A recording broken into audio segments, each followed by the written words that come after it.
মুর্শিদাবাদ জেলার দৌলতাবাদ থানা এলাকায় একটি মর্মান্তিক সড়ক দুর্ঘটনায় প্রাণ হারালেন দুই যুবক। সোমবার দুপুরবেলায় দৌলতাবাদের ঘোষপাড়া পেট্রোল পাম্পের কাছাকাছি ঘটে এই দুর্ঘটনা।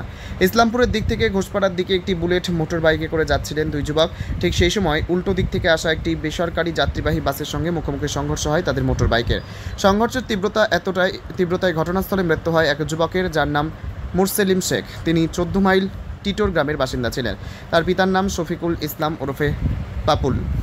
অন্যদিকে সঙ্গে থাকা আরেক যুবককেও আশঙ্কাজনক অবস্থায় তড়িঘড়ি স্থানীয় ইসলামপুর গ্রামীণ হাসপাতালে নিয়ে যাওয়া হলে সেখানে কর্তব্যরত চিকিৎসক মৃত ঘোষণা করে।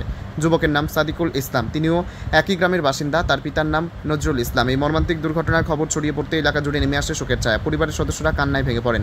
স্থানীয় বাসিন্দাদের মধ্যে তীব্র চাঞ্চল্য ছড়ায়। দুর্ঘটনার পর কিছু সময়ের জন্য রাস্তায় যান চলাচল বন্ধ হয়ে পড়লেও দৌলতাবাদ থানার পুলিশ দ্রুত ঘটনাস্থলে পৌঁছে পরিস্থিতি নিয়ন্ত্রণে আনে।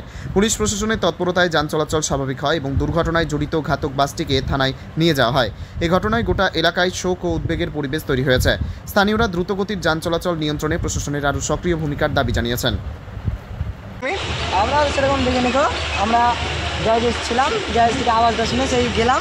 যাওয়ার পর দেখছি এরকম খবর আসনে হয়েছে, মুখ টুক কিছু নেই। ওই জানতে পারা গেছে জানা গেছে কি করে, 14 মাইল কি করে সে কিসে ছিল? বুলেট মোটর ছিল।